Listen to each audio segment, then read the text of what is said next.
नमस्कार. इथं उपस्थित असलेले आपले लोकप्रिय खासदार आदरणीय सुप्रियाताई सुळे, सन्मान्य व्यासपीठ,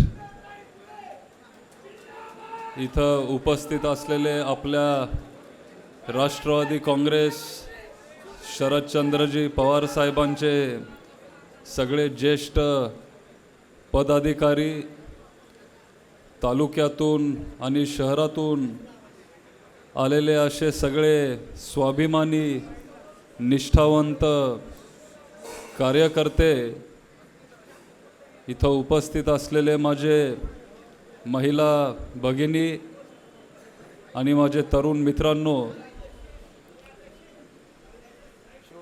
खरं तर आता आज जर आपण मोजायला गेलो तर मग आपल्या विधानसभा निवडणुकीला फक्त 28 दिवसच राहिलेत. लोकसभेला आपण सगळ्यांनी चांगलं काम केलं. पवार साहेब आपल्या पाठीशी आहेत. सुप्रियाताई संसदेत उत्तम काम करतात आणि त्याच्यामुळं बारामतीच्या जनतेने सुप्रियाताईंना मोठ्या मताधिक्याने निवडून दिलं. त्याबद्दल सगळ्यांचं मनापासून आभार, खूप खूप धन्यवाद. बारामतीकरांनी त्यावेळेला 48,553चं लीड दिलं आणि बारामती लोकसभा सगळ्यांनी मिळून साधारण 1.5 लाख मतांनी तुम्ही सुप्रियाताईंना निवडून दिलं. एवढी मतं आपल्या पंतप्रधानांना पण पडली नाही जेवढी तुम्ही सुप्रियाताईंना तिथं दिली. आणि संसदेत जर आपला आवाज तिथं कोण उठवत असेल तर ते आपले ताई चांगल्या पद्धतीने तिथं आपले मुद्दे मांडतात.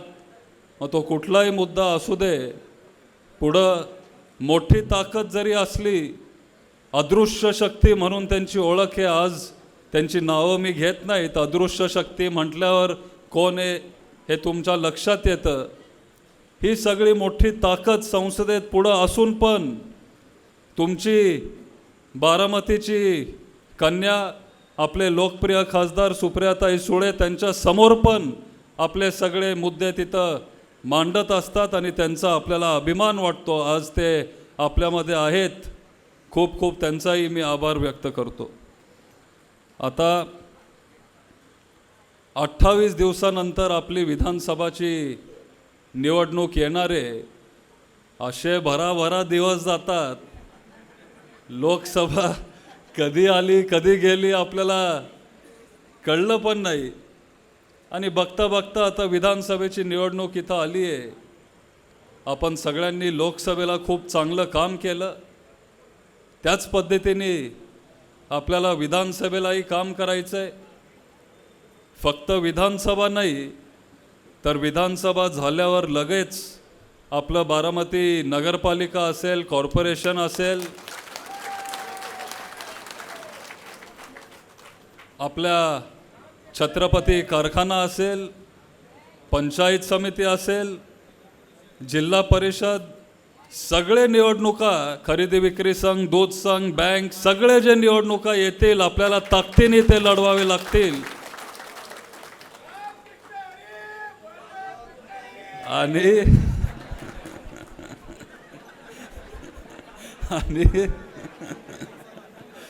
आणि पवार साहेबांच्या विचाराचे उमेदवार आपल्याला इथं सगळीकडं निवडून द्यायचे. मग फक्त विधानसभा नाही तर इथं सगळीकडं आपल्याला स्वच्छ प्रतिमेचे चेहरे पुढं आणायचेत. नवीन युवकांना, युवतींना आपल्याला संधी द्यायची आहे. ज्यांची निवड जनतेतून होईल, लोकशाही पद्धतीने आपल्याला नवीन लोकांना पुढं आणायचं आहे. आणि पवार साहेबांचे विचार, पुरोगामी विचार, शिवशाहू फुले आंबेडकर साहेबांचे विचार आपल्याला ह्या तालुक्यामध्ये आणि ह्या राज्यामध्ये टिकवायचेत, जपवायचेत आणि पुढं न्यायचेत. आणि ह्याच्यासाठी खरं तर आपण सगळे इथं एकत्र आलोय, आपण इथं काम करतोय. खरं तर पुढची ताकद पण काही कमी नाही आहे. लोक पवार साहेबांच्या पाठीमागे आहेत आणि पवार साहेब आपल्या सोबत आहेत. त्याच्यामुळं आपलं वातावरण आज सकारात्मक आहे.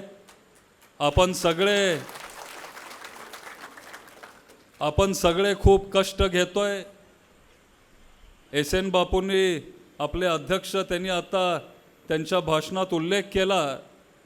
आपण गावोगावी फिरलोय, सगळे वाड्या वस्त्या आपण फिरलोय आणि तिथं गेल्यावर सगळ्यांचं हेच मत आहे की पवार साहेबांना आपण सोडायचं नाही, पवार साहेबांसोबत आपण शेवटपर्यंत राहिलं पाहिजे आणि पवार साहेबांचे विचार इथं या तालुक्यामध्ये, राज्यामध्ये, देशामध्ये टिकले पाहिजेत. आणि त्याच्यामुळं आपण सगळे सर्वसामान्य लोक आपण एकत्र आलो आणि साहेबांचे विचार घेऊन आपण सगळे पुढं चाललो.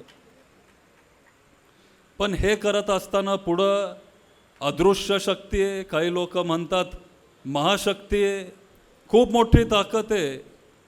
त्यांच्याकडं संस्था आहेत, त्यांच्याकडं पैसे भरपूर आहेत. आम्ही युवकांनी एक नवीन नाव दिलंय,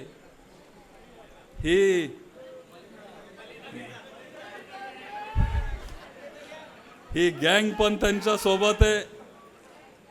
आणि त्याच्यामुळं मित्रांनो, ही पुढची लढाई काही सोपी नसणार आहे. वातावरण चांगलं आहे, लोक आपल्या पाठीशी आहेत. जिथं कुठं आपण जातोय, फक्त तालुक्यातच नाही तर अख्ख्या राज्यात तुतारी वाजणारे. पण आपल्याला घाळ राहून चालणार नाही, आपल्याला निवांत राहून चालणार नाही. आपण लोकसभा जिंकलो, त्याच्यामध्ये श्रेय पवार साहेबांचं आहे, सुप्रियाताईंचं आहे आणि आपल्या सगळ्यांचं आहे. आपली सुरुवात टॉपपासून झाली, म्हणजे लोकसभापासून. आता आपण विधानसभेला आलोय. आपल्याला खालती येत राहायचं आहे आणि हे सगळे संस्था आपल्याकडे घ्यायचे आहेत. पण आपले ज्येष्ठ मार्गदर्शक सतीश मामा खोमणे ते पण आपल्याबरोबर फिरतात, माझ्याबरोबर सगळीकडे फिरताय. तुम्ही सगळ्यांनी त्यांना पण बघितलं आहे. आणि ते आम्हाला काय नेहमी सांगत असतात की लोकसभाची निवडणूक बऱ्यापैकी सोपी असती. यंदा तेवढी सोपी नव्हती, पण बऱ्यापैकी लोकसभाची निवडणूक सोपी असते, कारण 6 तालुके येतात. पण सगळ्यात अवघड ही ग्रामपंचायतची निवडणूक असते, सगळ्यात अवघड. कारण आपला स्पेस एकदम कमी होतो. आणि आता उद्याची विधानसभेची जी निवडणूक आहे ती ग्रामपंचायतसारखी होणार आहे, हे आपण सगळ्यांनी लक्षात घेतलं पाहिजे. आपण ह्याच्या आधी बूथ मीटिंग घेतलेत, परत एकदा आपण बूथ मीटिंग घेऊ. नवीन आता जे मतदार याद्या जाहीर झालेत हे आम्ही तुमच्याकडे पाठवू. ग्रामपंचायतसारखं आपल्याला तिथं मतदार बघावे लागतील. जर कोण बाहेरगावी राहत असेल तर त्यांची यायची सोय आपल्याला करावी लागेल. जे ज्येष्ठ असतील, वयस्कर असतील, अपंग असतील, त्यांचा हात धरून आपण त्यांना तिथं आणलं पाहिजे. आणि पक्षाकडून तुमच्यासाठी सगळी सोय केली जाईल. फक्त आपल्याला तिथं कष्ट घ्यावे लागतील. आपल्याला पुढच्या महिन्यात खूप संघर्ष करावा लागणार आहे. हा पुढचा काळ संघर्षाचा आहे, एवढं सोपं पण नसणार आहे. खूप काम करावं लागणार आहे. घर टू घर आपल्याला जावं लागणार आहे. होम टू होम जाऊन आपल्याला प्रचार करावा लागणार आहे. आणि आपले पवार साहेबांचे विचार, आपल्या पक्षाचे विचार, ताईंचे विचार आपल्याला सगळ्यांपर्यंत पोचवावे लागणार आहेत. आणि ह्या पद्धतीने आपल्याला तिथं काम करावं लागणार आहे. तर परवा मी वाकी गावात गेलेलो, तिथं आपले कार्यकर्ते हनुमंतराव आहेत त्यांनी चांगल्या पद्धतीने तिथं प्रचार सुरू केला आहे. तुम्ही अनेक लोकांनी त्या पद्धतीने प्रचार केला आहे. पण जर गावामध्ये जर 500 घरं असतील आणि आपले 25-30 कार्यकर्ते असतील तर मग सगळ्यांना 20-25 घरं द्या. आपलं जे पॅम्पलेट येईल ते तिथं जाऊन वाटा आणि घर टू घर आपण तिथं गेलं पाहिजे. जे काही त्यांच्या अडचणी असतील ते आपण समजून घेतले पाहिजेत. मी दर मंगळवारी तुम्हाला सगळ्यांना इथं भेटत असतो. प्रचार दौऱ्याच्या निमित्त परत एकदा तुमच्या गावामध्ये मी येणार आहे. ते अडचणी तिथं आल्यावर तुम्ही मला सांगता ते आपण मार्गी लावतो किंवा कनेरीला पण सकाळी तुम्ही मला येऊन भेटता. असं आपल्याला लोकांची कामं करावी लागतील. जे आपण आत्ता करू शकतो ते आपण लवकर करतोय, लवकर करू. ज्याला थोडा वेळ लागतो, शासनाची ताकद लागती, ती कामं 1 महिन्यानंतर आपण करू. कारण महाराष्ट्रामध्ये पवार साहेबांचंच सरकार येणार आहे.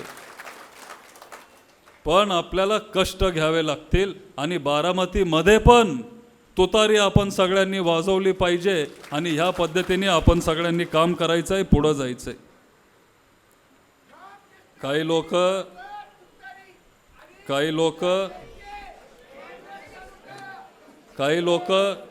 ऐका, काही लोक जरा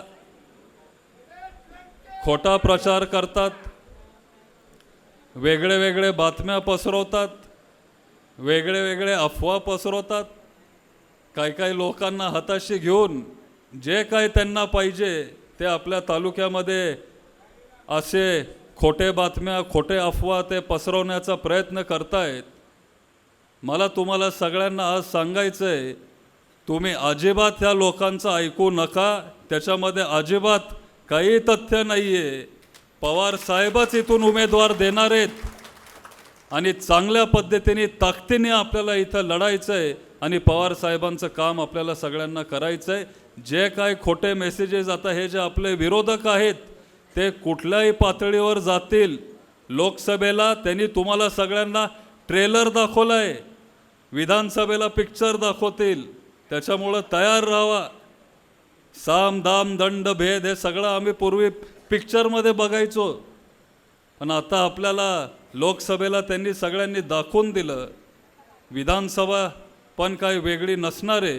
त्याच्यामुळं सगळ्यांनी तयार राहावा, चांगलं काम करा. आणि आज मी तुम्हाला सगळ्यांना इथं शब्द देतो, जर तुमच्या केसाला पण जर धक्का कोणी दिला तर आम्ही सगळे इथं आहोत आणि ठामपणे सुप्रियाताई असतील, आम्ही सगळेच तुमच्या पाठीमागे आहे. त्याच्यामुळं अजिबात तुम्ही कुठं घाबरू नका किंवा त्यांच्या दबावाच्या खालती येऊ नका. आपण चुकीचं काय केलं नाही आहे. आपण पवार साहेबांसोबत राहिलो, जिथं होतो आज पण आपण तिथं आहे. आपण सत्याची बाजू निवडली आहे. त्याच्यामुळं लढाईची ताकद आज आपल्यामध्ये, तुमच्यामध्ये ती आहे. तीच ताकद तुम्ही ठेवा आणि त्याच ताकदीने तुम्ही इथून पुढं लढा. आता एक महत्त्वाचं म्हणजे 2 महिन्यासाठी ह्या लोकांनी योजना आणली, लाडकी बहीण योजना. 2 महिन्यासाठी योजना आणली, आता त्यांनी बंद पण केली. 1500 रुपये त्यांनी दिले, चांगली गोष्ट आहे. मी स्वतः काही बहिणींचे फॉर्म भरलेत. त्याच्यामुळं पैसे तुम्ही घ्या, पैसे सोडू नका. कारण हे काय त्यांचे पैसे नाही आहेत, आपलेच पैसे गोल गोल फिरवून ते आपल्याला परत देत आहेत. हे आपण सगळ्यांनी घर टू घर जाऊन सगळ्यांना सांगितलं पाहिजे. बारामतीतले महिला हुशार आहेत, आमचे बहिणी सगळे सुशिक्षित आहेत. त्याच्यामुळं जे योग्य आहे अयोग्य आहे, जे चांगलं आहे वाईट आहे, तुम्हाला सगळ्यांना कळतं, समजतं. पण ठराविक काही महिला असतील, तुम्ही ग्रुप बनवा, 4-5 महिलांचं ग्रुप बनवा आणि सगळ्या गावांमध्ये तुम्ही तिथं महिलांचे बैठका घ्या आणि त्यांना तुम्ही सांगा, हे जे खोटं नॅरेटिव्ह त्यांनी तिथं सेट केलं आहे हे आपल्याला मोडून काढायचं आहे. अनेक गोष्टी ते आपल्याला देणार होते पण काही दिलं नाही. 10 वर्षापूर्वी 15 लाख रुपये मिळणार होते, आज पण मी थांबलो आहे, ते 15 लाख रुपये काही मिळाले नाही.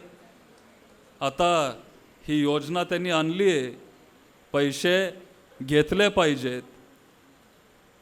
पण 1500 रुपये त्यांनी आपल्याला दिले, पण 100 रुपयाचा स्टॅम्प पेपर त्यांनी 500 रुपयावर नेला. तेलाचा डब्बा 500 रुपयांनी वाढवला. डाळी, खोबरं, गॅस सिलेंडर, वीज, मोबाईल रिचार्ज सगळं त्यांनी वाढवलं. आणि 2 महिन्यानंतर त्यांनी ही योजना आता बंद केली. पण जो 100चा स्टॅम्प 500वर गेला तो कमी झाला का? तेलाचा डब्बा जो 500 रुपयांनी वाढवला तो परत त्यांनी कमी केला का? महागाई वाढत चालली आहे, पण ही योजना आता त्यांनी तिथं थांबवली. आणि जास्त आता मी बोलत नाही, तुमच्या ते लक्षात येईल, दिवाळी काय 7-8 दिवसावर आली आहे. त्यावेळेला जेव्हा तुम्ही सगळे माझे बहिणी तुम्ही जाल किराणा दुकानामध्ये, गेल्या वर्षी जर तुम्ही 1000-1500 रुपये सगळ्या दिवाळीच्या वस्तू सामानावर जर तुम्ही खर्च केला असेल, तर यंदा 3-4 हजार रुपये तुम्हाला तिथं खर्च येईल. आज मी जास्त बोलत नाही, तुम्हाला तिथं गेल्यावरच हे सगळं दिसेल आणि दिसून येईल. त्याच्यामुळे ही योजना कशी खोटी आहे, चुकीची आहे, हे आपण सगळ्यांना तिथं सांगितलं पाहिजे. आज एवढ्या कमी वेळात तुम्ही सगळे इथं उपस्थित राहिलात त्याबद्दल मनापासून आभार व्यक्त करतो. आणि खास म्हणजे सुप्रियाताईंचं मी मनापासून आभार व्यक्त करतो, कारण फक्त तुम्हाला सगळ्यांना भेटायला सुप्रियाताई मुंबईवरून आलेत आणि आता कार्यक्रम झाल्यावर परत ते मुंबईला जाणार आहेत. म्हणजे 6 तास इथं आले आणि परत 6 तास ते मुंबईला जाणार आहेत, कारण त्यांना तुम्हाला सगळ्यांना भेटायचं होतं. त्यांचं पण मी खास इथं आभार व्यक्त करतो आणि माझे 2 शब्द संपवतो. जय हिंद, जय महाराष्ट्र. सुळे आपणास मार्गदर्शन करत आहे. नमस्कार माननीय सदा बापू, सतीश मामा, माननीय अशोकजी, सुभाष आप्पा, पूर्णिमाताई, वनिताताई, संदीप भाऊ, राजेंद्र बापू, सत्यवत, प्रशांत, आरती, प्रियांका खारतोडे, सूरज भाऊ, गणपताबा, पैंगवर शेख, तुकाराम चौधर, गौरव जाधव, व्यासपीठावरील सर्वच मान्यवर उपस्थित बंधू आणि भगिनींनो, मी आत्ताच युगेंद्रचं भाषण ऐकत होते आणि त्यांनी या राज्यातली आत्ता भाषण करत असताना महिलांबद्दल आवर्जून उल्लेख केला आणि त्यातून लाडकी बहीण योजनेचा उल्लेख केला. खरं तर लाडकी बहीण योजना हे जे 1500 रुपये आज मिळतात ना या राज्यातल्या महिलांना, त्याचं क्रेडिट फक्त आणि फक्त बारामती लोकसभा मतदारसंघाला जातं. याचं कारण असं की लोकसभेला बहिणी लाडक्या नव्हत्या. लोकसभेनंतर महाराष्ट्राच्या जनतेने असा दणका दिला ना, महाराष्ट्राला महिला आणि बहिणी आठवल्या. तुम्ही विचार करून बघा, 2 वर्ष त्यांची सत्ता आहे, का नाही बहिणी लाडक्या होत्या? बरोबर आहे की नाही? एक तर लोकसभा झाल्यावर असं का या राज्यात झालं की त्यांनी योजना आणली. बरोबर रिझल्ट आला, रिझल्ट नंतर 31 खासदार या राज्याने निवडून दिले आणि निवडून दिल्यानंतर सगळ्यांच्या ध्यानात आलं, अरे बापरे, आता बहिणींची फार पंगा गेला तर फार मोठी अडचण होईल. त्याच्यामुळे आपलं बहिणींना 1500 रुपये द्या आणि ह्या नात्यातून मार्ग काढा. पण हे दुर्दैव या राज्यात की सत्तेमधल्या लोकांना बहिणीचं प्रेमच कळलं नाही. कारण का बहिणीचं प्रेम हे 1500 रुपयांनी नाही विकत घेता येतो. बहिणीचं प्रेमाला किंमत तिची अनमोल. बहिणीचं भावा बहिणीचं नातं ह्याच्यापेक्षा एक पवित्र नातं नाही आहे जगात. आणि त्याच्यामुळे कुठली बहीण मला सांगा भावाकडे अपेक्षेने बघते? काय बघते ती? बहिणीची एवढीच अपेक्षा असते की माहेरी आलो, 4 दिवस प्रेमाने वाढ, तुझी पोरं मोठी झाली, आपली पोटी मुलं एकत्र होऊ दे, आपल्या खानदानाचे घरातले संस्कार पुढे जायची नैतिक जबाबदारी आपली आहे. जे काही संस्कार आपल्या आईवडिलांनी आपण केले ते पुढे आपण पूर्ण ताकदीने चालावे. ह्याच्यापेक्षा एखाद्या महिलेला काय हवं असतं आयुष्यात.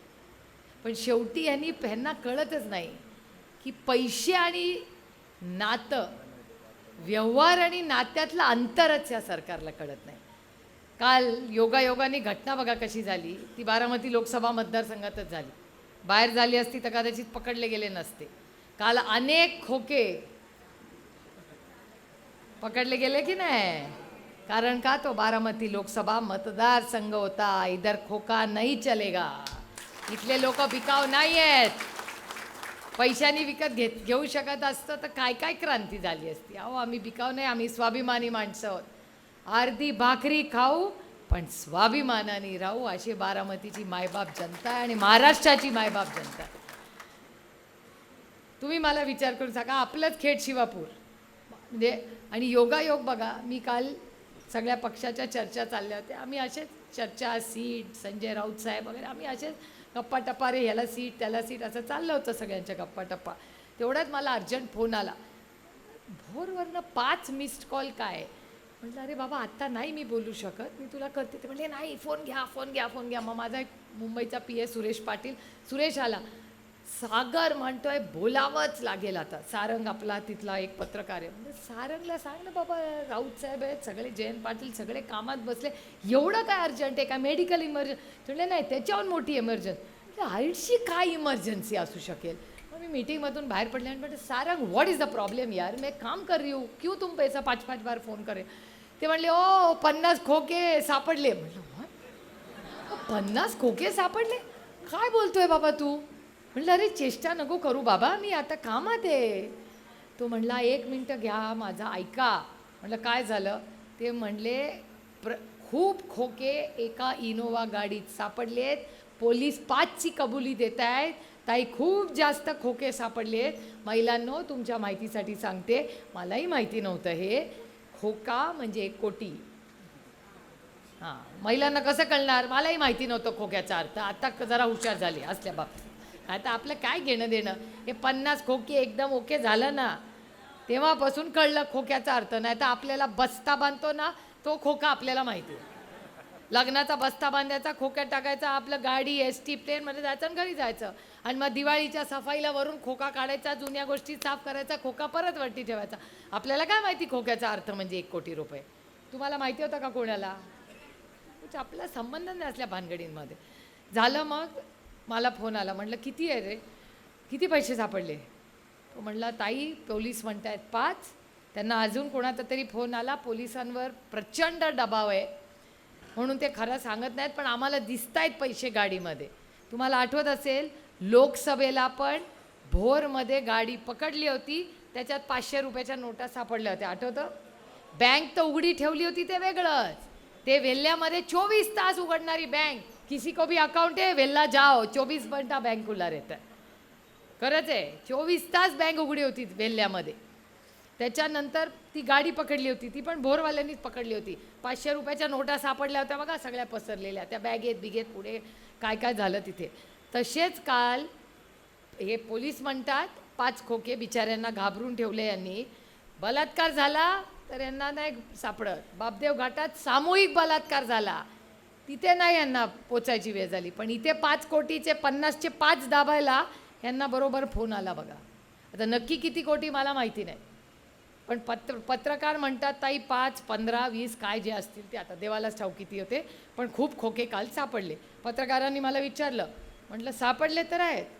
मला प्रश्न असा पडतो की नोटबंदी झाली, नोटबंदीमध्ये तुम्हाला सगळ्यांना लाईनीत उभं राहिलं, तुम्ही सार्थ अभिमानाने गेला, या राज्यातला काळा पैसा जाणार, चला नोटबंदी करून टाकूया. मान्य. जर नोटबंदी एवढी झाली तर मी एवढे खोके येतात कुठून हो. मग हा पैसा आला कुठून. जर तुम्ही छापतच नाही पैसे, सगळं इलेक्ट्रॉनिक आहे, मग एवढे करोडो रुपये सापडतात कसे आणि कुणाचे. आमचे तर नाही आहेत, कारण का आम्ही तर आता सगळं ऑनलाईन करतो. आता किसके पैसे आहे पता नाही आहे. पण आता तुम्ही म्हणताच असं, काल राऊत साहेबांचं ट्विट बघितलं, काहीतरी डोंगर बिंगर. आपल्याकडे नाही बाबा बारामतीत एवढे मोठे मोठे डोंगर. पण काय डोंगर काय झाडी बिडी असं म्हणतात, म्हणजे असं राऊत साहेबांनी काल सांगितलं ह्यांचे पैसे होते असं कळतंय. मी काय आरोप करत नाही कोणावर, मी कधीच करत नाही आरोप कोणावर, पण असं कळलं. आता हे बघा, मी का तुम्हाला ही गोष्ट सांगितली कनेक्टिंग, तुम्ही विचार करून सांगा. युगेंद्र त्याच्या भाषणात म्हणत होता की महिलांना 1500 रुपये दिले आणि योजना केली.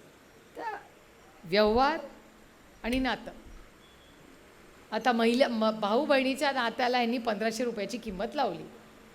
नात्यामध्ये व्यवहार करू नये आणि व्यवहारात नातं जोडू नये, कारण का नात्यात व्यवहाराला ही प्रॉब्लेम आणि व्यवहारात नातं आलं की लॉस. त्याच्यामुळे गल्लत करायची नाही. अरे बहिणींना द्यायचं होतं, दिलदार, रोज सांगू नका आम्हाला की दिलं दिलं दिलं. किती काहीतरी 7,000 रुपये दिले ना टोटल. आणि आता स्कीम बंद केलेली आहे.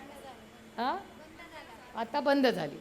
हरकत नाही, आपलं सरकार आल्यावर आपण चालू करू, काय प्रॉब्लेम नाही. पण मी तुम्हाला एक सांगते की मी नुसता तुम्हाला पैसे, आपलं सरकार तुम्हाला नुसते पैसे देणार नाही, नुसते पैसे देणार नाही. कारण माझं मत मी तर सांगते, आपल्याला हात पसरून नको कुणाकडून काही. आम्हाला असं चांगलं ट्रेनिंग द्या, चांगले आरोग्य सेवा द्या, आम्ही 24 तास काम करू, आम्ही सरकारला पैसे देऊ आणि या राज्याची उभारणी करू. तुम्ही विचार करा. त्यातून आपल्या ज्या कष्ट करणाऱ्या महिला आहेत, अर्थातच त्यांना ते पैसे मिळाले पाहिजेत. संजय गांधी निराधार योजना केली की नाही काँग्रेसच्या सरकारने? तेव्हा रोज आम्ही जाऊन डंका पटवत होतो का? आम्ही पैसे दिले. संजय गांधी निराधारचे पैसे दिले. अरे जर आपली भगिनी ती एकटी असेल, एकल महिला असेल, तिला जर फुल फुलाची पाकळी तिच्या संसाराला योजनेतून पैसे दिले असतील तर त्याचं काय कौतुक. कधीतरी तिच्या दुःखावर फुंकर मारा कार्यक्रम घ्यायच्या ऐवजी. त्यामुळे संजय गांधी निराधार, अन्नदान, किती कार्यक्रम काँग्रेस आणि राष्ट्रवादीच्या सरकारने गेले. तेव्हा सगळे एकच होते ना. आता म्हणतात तेव्हा करचा कारभार वाईट होता, पण ते भाषण करताना कधी कधी विसरतात की ते त्याच या सरकारमध्ये होते, मी नव्हते त्या सरकारमध्ये. त्यामुळे कधी कधी काय काय ऐकायला मिळते आणि काय काय बघायला लागणार आहे पुढचे 28 दिवस देवालाच ठाऊक. मी आपलं कोणी काय बोलले की म्हणते रामकृष्ण हरी बाबा, आपलं आपण आणि आपला पांडुरंग भले. पण मला एक सांगा, 1500 रुपये दिले, काय उपकार केले नाही.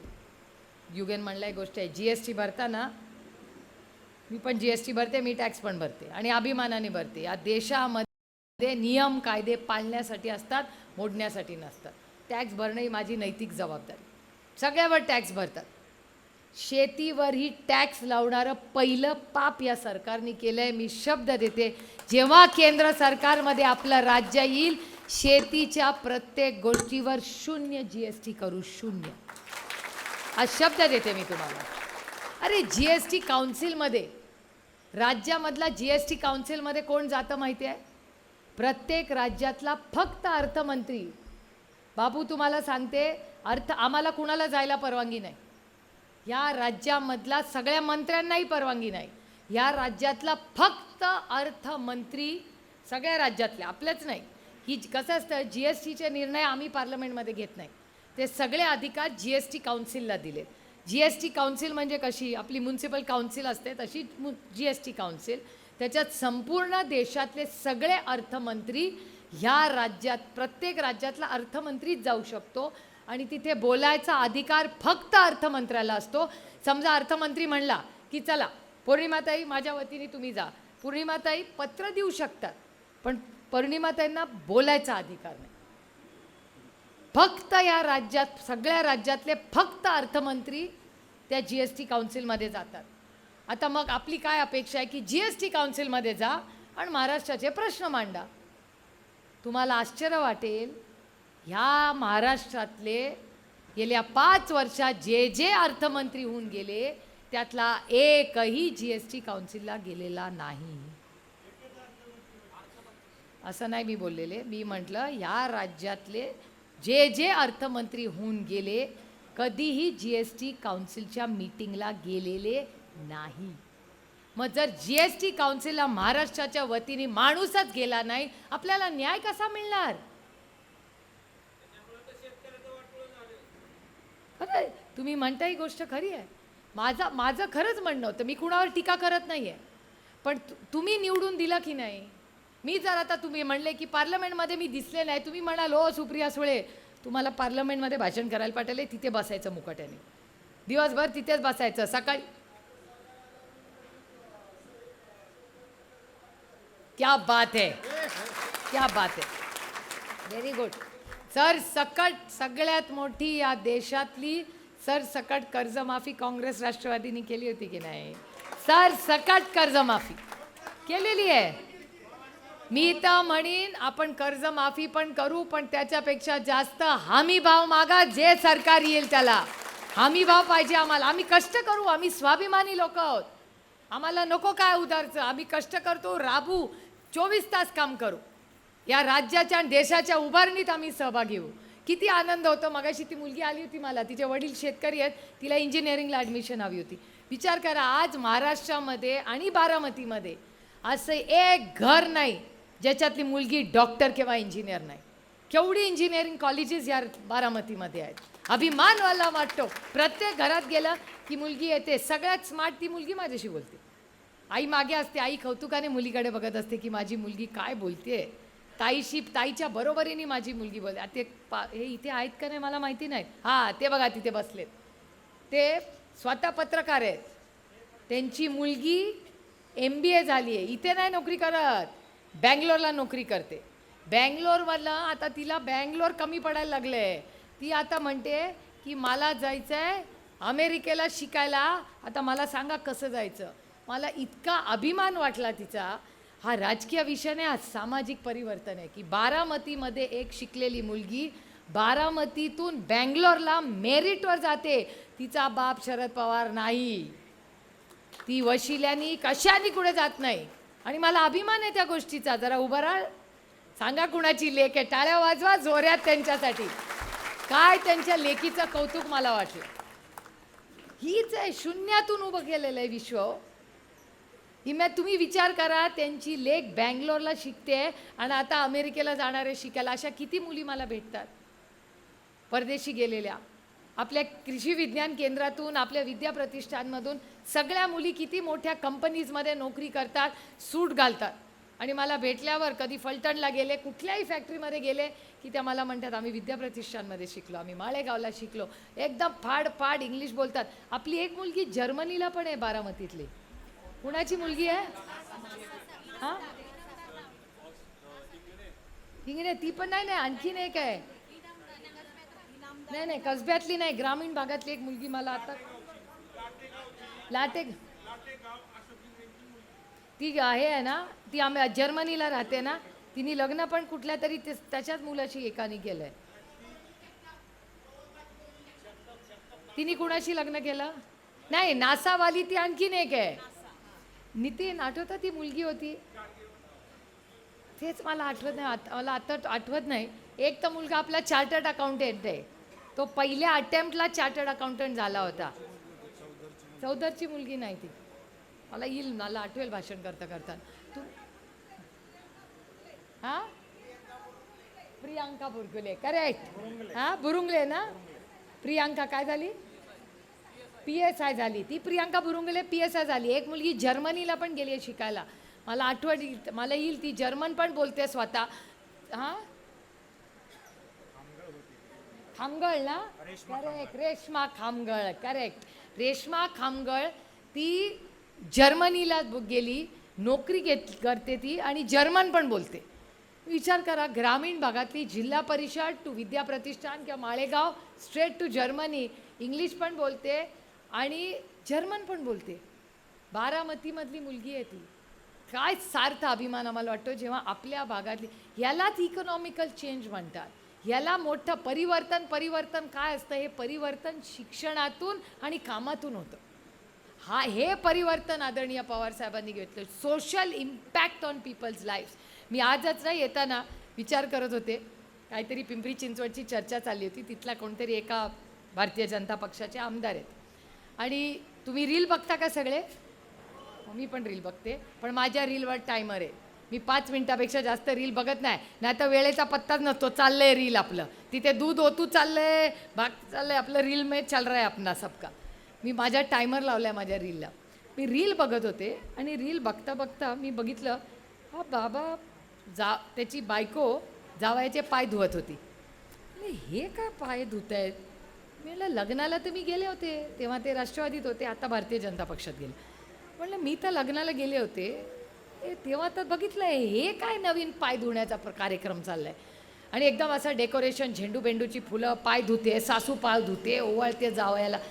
मी पुण्याला घेतल्यावर विचारलं, म्हटलं अरे ह्या लग्नाला तर आपण गेलो होतो, त्याला 3-4 वर्ष झाली, हे परत का जावयाचे पाय धुत आहेत?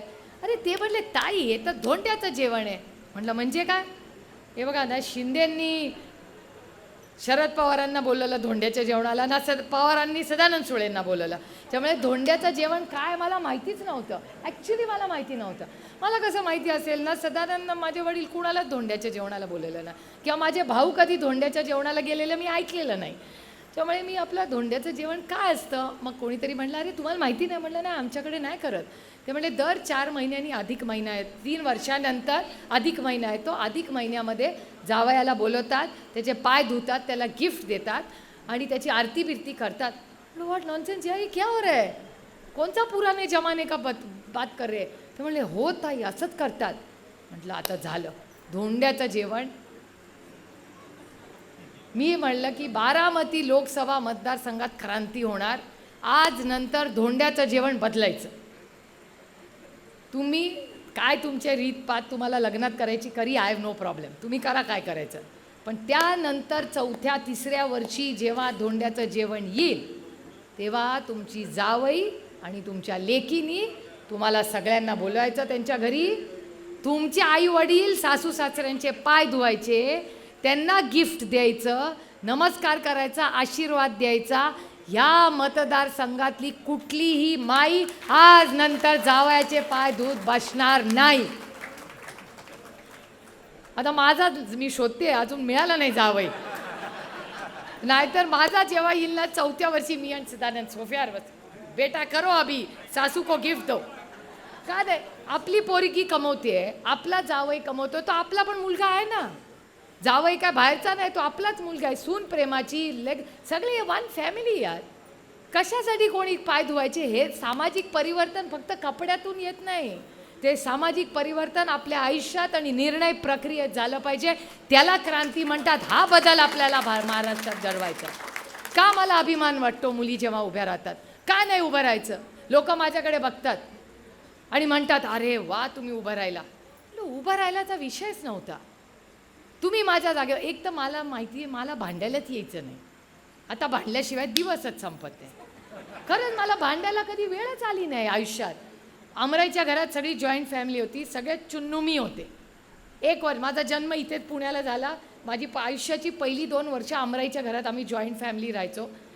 म्हणजे विजयक्का, अजित पवार, नीताताई, श्रीनिवास दादा ही 4. रजक्का आमची सगळ्यात मोठी बहीण, त्यांची आई, माझे आई वडील, बाई, आबा आणि आम्ही हे सगळेजणं एक फॅमिली म्हणून राहायचो. आणि असे कनेक्टेड रूम, तुम्ही कोणी बारामतीचं घर बघितलं असेल, ते सगळ्यांच्या खोलीत फिरायचं आहे.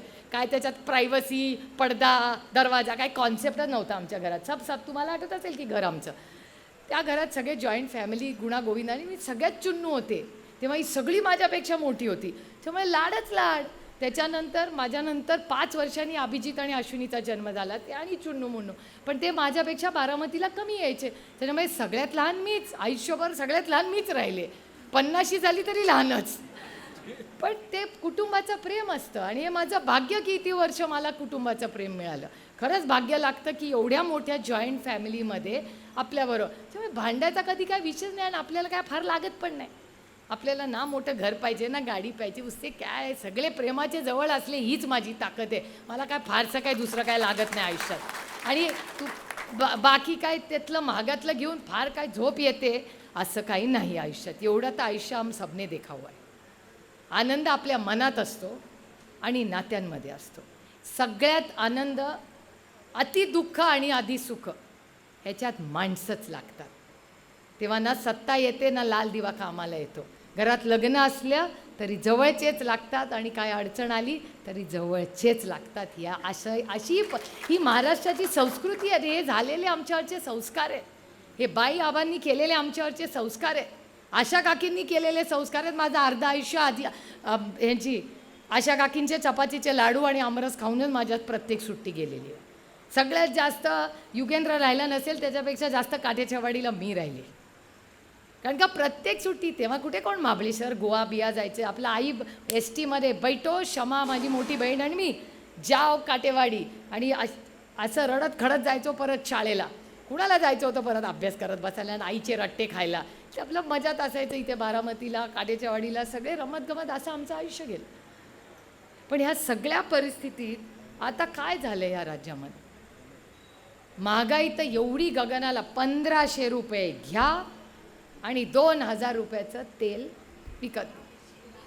2200 बघा, 8 मग बघा. आता दिवाळीचा ऐन सणाच्या वेळी महागाई कशी वाढली. म्हणजे एकीकडे 1500 रुपये तुम्हाला दिले आणि दुसरीकडून डबल तेलातून पैसे काढले का नाही? काय स्वस्त झाले मला सांगा.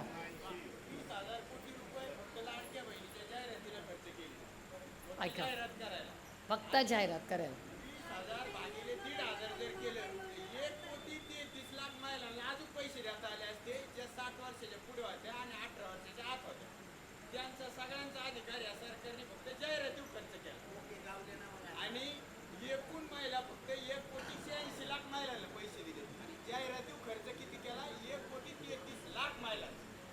बघा, बघितलं तुम्ही. माझा तर या जाहिरातबाजीवर विरोधच आहे. कुठल्याही तुम्ही मायबाप सरकार आहात, तुम्ही कशाला जाहिराती करताय? सरकारने जाहिराती करायलाच नाही पाहिजे. मी तर सांगते ना, आपण सत्तेत आल्यावर आपण एक बिल करू की सरकारने जाहिराती नाही करायच्या, माहिती द्या, पण जाहिरातबाजी सरकारने द्या. तुम्ही कंपनी नाही आहात, तुम्ही सरकार आहात. सरकारने कशाला जाहिरात? चांगले काम केलं ना, लोक तुम्हाला मतदान करतील. हा जमानाच नवीन, हा जो मार्केटिंगचा निघाला आहे ना, बाई मी तर हसते, मला कंटाळ येतो. म्हटले अरे आम्ही पॉलिसी मेकर आहोत, काय जाहिरातबाजी नाही आहोत. आम्ही पॉलिसी मेकर आहोत. आमदार खासदार होणं हे खूप सिरियस काम असतं. पॉलिसी लेवलला तुमच्या आयुष्यात चांगला बदल घडवण्यासाठी आम्ही निवडून जातो. आता या बारामतीकरांनी ज्या पद्धतीने मला साथ दिली, काय होतो, मी मगाशी महिलांच्या संघर्षाबद्दल होतो माझं, मी जेव्हा विचार करते 1 वर्षापूर्वी काय परिस्थिती होती माझी, आणि मी मगाशी म्हणत होते मला भांडता येत नव्हतं. खरंच मला 1 वर्षापूर्वी भांडता येत नव्हतं. आता व्यवस्थित येतं. नवरा म्हणतो बाहेर जायचं भांडायचं, इथे नको. खरंच आहे, ते बाहेर, सगळं बाहेर. नाहीतरी आजकाल नवरा भेटतच नाही. पोरं तर मावशीच म्हणायला लागलेत आता. त्याच्यामुळे पोरांनी सोडून दिली. आपली आई मावशी आहे बाई, कधीतरी येते, आपण झोपलो की येते आणि जाते. सांगतात म्हणून गेले 10 दिवस मी मुंबईत आहे, ना नवऱ्याला बघितलं ना पोरांना. कारण का मी सकाळी निघते तेव्हा झोपलेले असतात आणि रात्री येते तेव्हा पण झोपलेलेच असतात. पण ठीक आहे, काम जास्त असण्याच्या, तुम्ही सगळ्याच असं काम करता, काय त्याच्यात कौतुक माझं. त्याच्यामुळे 10 दिवस नवऱ्याला नाही भेटले, काय एवढं क्रांती नाही. ठीक आहे, इट्स ओके. आज संसार चांगला चालला आहे, लग्नाला 30 वर्ष झाली, इट इज ओके. पण 1-1.5 वर्षापूर्वी जी घटना झाली, काय होतं माझ्याकडे 1 वर्षापूर्वी. आत्ता जेव्हा युबीएन किंवा जे कोणी इच्छुक लढतील संपूर्ण महाराष्ट्रामध्ये, आज लोक मला पत्रकार मगाशी विचारत होते की महाविकास आघाडीमध्ये तुमच्या पटपट का सीटा होत नाहीत. अहो, आम्ही 90-100 सीट लढणार. आमचं भाग्य आणि माझ्या पांडुरंगाची आणि ह्या मायबाप जनतेचा आशीर्वाद. 1600 लोकांनी फॉर्म मागितला आहे. 1600 लोक. आणि तुम्हाला पवारसाहेबांचा स्वभाव माहिती आहे. पवारसाहेबांना ज्यांनी फॉर्म मागितला त्याचा इंटरव्ह्यू मी स्वतः घेणार. स्वतः. काय बाबा तू तिकीट काय करतो, असे साहेबांनी बसून 1600 लोकांना 1-on-1 भेटलेत. 1-on-1. कारण का त्यांचं म्हणणं काय. आणि मागच्या वर्षी काय होतं, या आत्ता जे 1600 मागतायत त्यांच्याकडे आपला आहे तुतारी वाजवणारा माणूस. माझ्या आणि अमोलदादाकडे काय होतं, नथिंग. पक्ष नेला, चिन्ह नेलं, एकीकडे कोर्टात धावतोय. मग पवारसाहेबांनी मी इलेक्शन कमिशनमध्ये 4-4 तास बसतायत पवारसाहेब. त्याच्यानंतर सुप्रीम कोर्टात. आता मी पवारसाहेबांना म्हणायची तिथे लिफ्ट नाही, सुप्रीम कोर्टात येऊ नका, तुमची मुलगी सक्षम आहे कोर्टात जाण्यासाठी. माझ्या मुलीचा 25वा वाढदिवस आम्ही सुप्रीम कोर्टात केला आहे. मला अभिमान आहे त्या गोष्टीचा. ही अशीच मुलं शिकतात ना. मुलांनी संघर्ष बघितलाच नाही, कळणार कशा मुलांना जबाबदाऱ्या. माझी मुलगी म्हणली काय करू, म्हटलं तुझी आई कोर्टात आहे, आई हवी असेल तर कोर्टात वाढदिवस करायचा. आम्ही सुप्रीम कोर्टात काय वाढदिवस साजरा केला मुलीचा माझ्या. काय करणार, जबाबदारी होती. माझ्या 80 वर्षाच्या वडिलांना मी काय सुप्रीम कोर्टाच्या दारात उभी करणार नव्हती. त्याच्यासाठी आम्हाला शिकवलं. कशासाठी आम्हाला शिकवलं? जबाबदाऱ्या घ्यायला ना. पक्ष नाही, चिन्ह नाही, अरे कुछ नाही होगा, बघू काय करूंगे. वर्स्ट कम्स टू वर्स्ट काय झालं असतं, इलेक्शन हरलो असतो, पण इतिहासात नियम लिहिलं की हे लढले. एवढं तर राहिलं, इतिहासाने लक्षात ठेवलं असतं की बाबा हारे तो हारे लेकिन लढे जरूर. आणि तुम्ही विचार करा, मी आणि अमोलदादा विचार करायचो आपण काय चिन्ह घेऊया. तर अमोलदादा म्हणायचं असं करा, तुम्ही कबशी घ्या. म्हटलं बरं मी कबशी घेते, तुम्ही काय घेणार. तर विचार करते पंखा घेऊ का कपाट घेऊ का काय घेऊ. असं रोज मी आणि अमोलदादा इलेक्शन कमिशनच्या बाहेर तासन तास 8 वेळा आम्ही तिथे गेलो. 4-4 तास आम्ही बसलेलो आहोत तिथे. पवारसाहेब तिथे एक शब्द तुम्हाला माहिती आहे ते खूप गप्प बसू शकतात. आम्ही जाऊन बसायचो, 4-4 तास बसायचो, ऐकायचो काय काय पवारसाहेबांबद्दल बोललेले आहेत ते लोक. आणि आमच्याकडे बघून दुसऱ्या बाजूचे हसायचे. मोठे नेते नाही त्यांचे मोठे व्यस्त होते सगळे त्यांचे. आम्ही आपले लहान लोक, त्याच्यामुळे आम्ही आपले बसायचो तिकडे. पवारसाहेब, मी, बाकी सगळे आमदार खासदार, त्यांचे लोक येऊन शेजारी बसायचे. आमच्याकडे असे गुरमीने हसायचे आमच्या. मी म्हणायचे ठीक आहे बरोबर, बडे लोक बडी बाते. आणि त्यांना रिझल्ट आधीच माहिती होता असं ते म्हणतात. मी आरोप करत नाही कोणावर. तेच म्हणायचे मी कशाला येत आहेत, आम्हालाच मिळणार आहे. त्यांना कसं माहिती होतं आधीच ह्यांना मिळणार आहे. मग झालं 8 वेळा इलेक्शन कमिशनमध्ये आम्ही गेलो. मग मीच पवारसाहेबांना म्हणायला लागले आता तुम्ही येऊ नका, सुप्रीम कोर्टात मी जाईन, तिथे चढायला फार आहे, तुम्ही येऊ नका. मग ते सुप्रीम कोर्टात येणं बंद झालं. प्रत्येक केसला आम्ही उभं जायचं, दिल्लीला उभं राहायचं, मी जितेंद्र आव्हाड आणि वकील. मग ते म्हणायचे पुढची तारीख. आणि ह्यांच्याकडून कोणीच यायचं नाही, कारण का परत ते म्हणतात आम्हाला रिझल्ट माहिती होता. ह्यांना सगळेच रिझल्ट माहिती होते. आता हा पण एक मोठा प्रश्नच आहे ना, कारण का मी संविधानावर प्रेम आणि विश्वास ठेवणारी व्यक्ती आहे. हा देश अदृश्य शक्तीच्या मनमानीने चालणार नाही. हा देश भारतरत्न डॉक्टर बाबासाहेब आंबेडकरांच्या संविधानाने चालणार. त्यामुळे तुम्ही आला असं वाटतं तुम्ही सगळे यंत्रणा चालवू शकता. कधी ना कधी आएगा टाईम जेव्हा फक्त हा देश कुणाच्या मनमानीने चालणार नाही, हा संविधानानेच चालेल. कष्टांची परिकाष्ठा करू पण हा अन्याय बंद करू. कोणीतरी लढलं पाहिजे हो. सगळेच हाजी करायला लागले तर देश कसा चालणार. आज आमच्या घरात घुसले, उद्या तुमच्या घरात घुसतील. आणि मी ही केस कशासाठी लढतेय. आता लोक म्हणतात तुतारीवाला माणूस एवढा चांगलं चिन्ह मिळालं कशासाठी लढताय. ही लढाई आता फक्त सिद्धांताची आहे. ही जो अन्याय आमच्यावर केला, जो अन्याय पवारसाहेबांवर केला, जो अन्याय उद्धवजींवर केला, हा दुसऱ्यांवर करता कामा नये. जर आम्ही ऐकून घेतलं तर ह्यांना वाटेल पाहिजे ते आम्ही करू शकतो. नाही चलेगा इस देश में. याच्यासाठी महात्मा गांधींनी कष्ट नाही केले. हजारो लोकांनी या देशात जी त्याग केला ना इतके वर्ष, त्याच्यामुळे आपण आज मोकळा श्वास घेऊ शकतो. त्याच्यावर दगा आणण्याचं पाप आज केंद्र सरकार करतंय. हा आरोप आहे माझा सरकारवर. वक्फ बोर्डसाठी पण जे काय त्यांचं मत असेल पूर्ण ताकदीने. तुम्ही मला आशीर्वाद दिला, मी दिल्लीला निवडून गेले, तुमच्या ताकदीमुळे मी निवडून गेलेले याची जाणीव मला आहे. पण तिथे गेल्यानंतर जेव्हा ती म्हणायला लागली वक्फ बोर्डचं हे करेंगे वो करेंगे, म्हणलं नाही चलेगा. वक्फ बोर्डच्या बद्दल ज्या समाजाचा प्रश्न आहे त्या समाजाचं ऐकल्याशिवाय आम्ही तुम्हाला वक्फ बोर्डमध्ये बदली करू देणार नाही. तुम्ही त्या समाजाला विचारा, मान सन्मान करा ना. आता इथे कुठलाही बारामतीत जो काही बदल करायचा असेल, अधिकार आहे बदल करायचा, प्रत्येकाला अधिकार आहे. विचारा बारामतीकरांना की बाबा तुमचं काय मत आहे, हे करायचं नाही कर. ठीक आहे, नाही लोकशाही आहे, मनमानी नाही चालणार. वक्फ बोर्डच्या विरोधात मला तर काय ट्रोलिंग केलं, हे बघा असं ते. बोला काय बोलायचं बोला, मला काय फरक पडत नाही. कारण का माझा माहिती होतं, माझं मन साफ होतं. आणि वक्फ बोर्डच्या वेळी जेव्हा मतदान झालं तेव्हा ह्या राज्यातल्या किती पक्षांनी मतदान केलं याचंही उत्तर त्यांना कधीतरी द्यावं लागेल. ज्यांना सोयीचं होतं ते तिथे गायब झाले. असं नाही चलेगा. हो किंवा नाही, हिम्मत करके निवडून गेलाय ना तिथे लोकसभेमध्ये, तर मग पळपुटेपणा नाही चलेगा. कि तुमको वहाँ बोलना पड़ेगा तुम साथ में हो कि खिलाफ. का नाही त्यांनी मतदान केलं, त्या पक्षाने उत्तर दिलं पाहिजे. महाराष्ट्र तुम्ही सत्तेमध्ये आहात ना, मग सांगा की तुमच्या खासदारांनी वक्फ बोर्डच्या बाबतीत तुमचा स्टँड काय आहे, तुम्ही वक्फ बोर्डच्या बाजूनी का विरोधात, याचं उत्तर द्यावं लागेल त्यांना, कारण का त्याचं उत्तर त्यांनी दिलेलंच नाही आजपर्यंत. आणि हा प्रश्न एका सशक्त लोकशाहीमध्ये आपल्या सगळ्यांचा अधिकार आहे. आज वक्फ बोर्डमध्ये घुसलेत, उद्या दुसरीकडे जातील. जर त्यांना तिथे थांबवलं नाही ना, हे लोक काहीही करू शकतात. हा अनुभव आहे. आमचं घर फोडलं, पक्ष फोडला, सगळं केलं.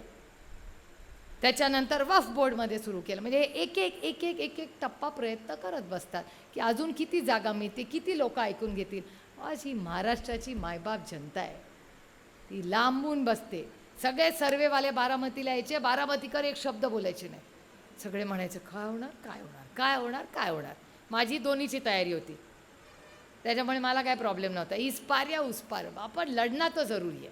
मी आणि अमोल दादांनी ठरवलं होतं की जो होगा सो होगा. अभी शरद पवार के साथ खड़े रहेंगे, हारेंगे जीतेंगे जो भी होगा, लेकिन उसके साथ खड़े रहेंगे, कारण का ह्या माणसाच्या बाजू उभं राहायला पाहिजे. महाराष्ट्राचा बुलंद आवाज, महाराष्ट्राचा बुलंद आवाज. तुम्ही विचार करा, मला आता राज्यातून लोक भेटायला येतात. प्रत्येक जण मला एक गोष्ट सांगतो, जेव्हा मी ताई काश्मीर टू कन्याकुमारी कुठेही भारतात गेलो ना, आम्ही सांगतो महाराष्ट्रातून आलो.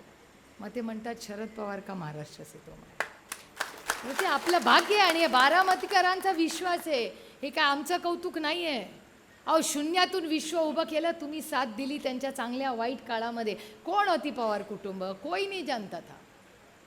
एक छोटंसं, छोटं नाही मोठं कुटुंब होतं, पण जास्त कोणी ओळखत नव्हते.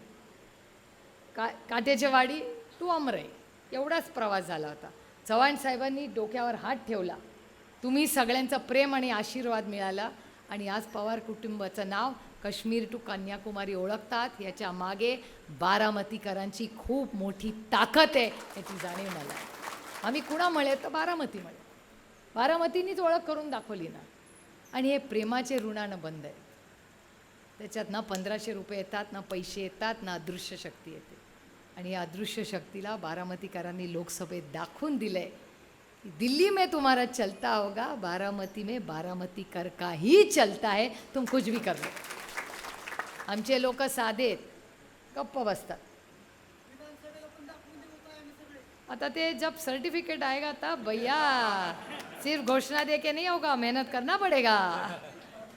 आणि मला माझा स्वभाव तुम्हाला माहिती आहे, मला फार आत्मविश्वास कशातच नसतो. मी पण पेपर 10 वेळा चेक करते बाई लिहिताना. ठीक आहे ठीक आहे ठीक आहे. मी आजही पार्लमेंटमध्ये जेव्हा भाषण करते ना, तेव्हा माझं भाषण 10 वेळा चेक करते. मी रात्री बसते, पहाटे उठते, नक्की नक्की नक्की नक्की. आणि मी सकाळी कुणाला भेटत नाही. आणि आले की सगळे म्हणतात काय म्हणलं बाई आज भाषण आहे, आज कोणी बोलू नका माझ्याशी. माझं जोपर्यंत भाषण होत नाही ना, मी चुप बसते, कुणाशी बोलत. का तो ट्रॅक असतो, त्याच्यात वाचायचं असतं आपल्याला. कारण लोकसभेमध्ये बोलताना सुप्रिया सुळे उभे राहत नाही. माझी काय ओळख आहे, मैं कोई नहीं हूँ. मी जेव्हा पार्लमेंटमध्ये उभी राहते तेव्हा सुप्रिया सुळे कोई मायने नाही रखती. तिथे बारामती लोकसभा मतदारसंघ म्हणून मी उभी राहते. मी फक्त तुमची कस्टोडियन आहे. आज 25-50 वर्षांनी होतील ना, सगळेच होतील, आधी येऊन गेले नंतरही होतील. मी फक्त तुमची कस्टोडियन आहे. ह्या प्रोसेसमध्ये ही जबाबदारी आज माझ्यावर आहे, ह्याची जाणीव मला आहे. आणि तिथे उभे राहिल्यानंतर जेव्हा देश आपल्याकडे बघतो तेव्हा मी एकच गोष्ट लक्षात ठेवते की हे इथे आपण सुप्रिया सुळे जेव्हा तुम्ही उभे आहात त्याच्या मागे 23 लाख लोक तुझ्या उभे आहेत. जी गोष्ट पवारसाहेबांनी मला वारंवार, एक तर ते खूप कमी बोलतात, बोलले तरी सल्ला तर देतच नाहीत, चुकलं तरच एका शब्दात टोकतात. ते फार काय रामबणगाल सांगत बसत नाही. मला अजूनही तो दिवस आठवतो आहे. मी जेव्हा पहिल्यांदा लोकसभाची पायरी चढले आणि हे कोणीही नवीन माझ्याकडे येतं ना, त्याला मी सांगते की पवारसाहेब एक गोष्ट मला नेहमी, यावेळेस पण आम्ही 8 लोक निवडून गेलो ना, ही महाराष्ट्राच्या मायबाप जनतेचा आशीर्वाद, एवढे जण आम्ही निवडून गेलो, 10 लढलो, 8 निवडून आलो तुमच्या आशीर्वादाने. आणि आम्ही जेव्हा चढलो तेव्हा मी एकच गोष्ट सांगितली, म्हटलं बघा पवारसाहेबांनी ही गोष्ट सांगितली, तुम्ही आयुष्यभर लक्षात ठेवा की ह्या 8 पायऱ्या आहेत लोकसभेच्या. या पायऱ्या चढताना किती वेळा चढला तर प्रत्येक वेळीच पायरी चढताना लक्षात ठेवा की ही तुमच्या लोकसभा मतदारसंघामुळे. मला सांगितलं होतं बारामती, मी त्या बाकीच्यांना सांगितलं बघा एक पायरी, निलेशला पण मी सांगितलं, निलेश भाऊ एक एक पायरी ही सगळी नगरकरांची. बाप्पाला सांगितलं हे सगळं बीडमळे आहे. त्यामुळे पवार साहेबांनी एक कानमंत्र दिलं की जोपर्यंत तू ह्या पायऱ्या चढताना बारामती लोकसभा मतदारसंघातल्या प्रत्येक माणसाला लक्षात ठेवशील, ही पायरी चढू शकशील. ज्या दिवशी तू बारामती लोकसभा मतदारसंघाचा माणूस विसरशील, व्यक्ती विसरशील, महिला विसरशील, पोरं विसरशील, ही पायरी चढता येणार नाही. हे लक्षात ठेव आणि ती जाणीव ठेव चढ.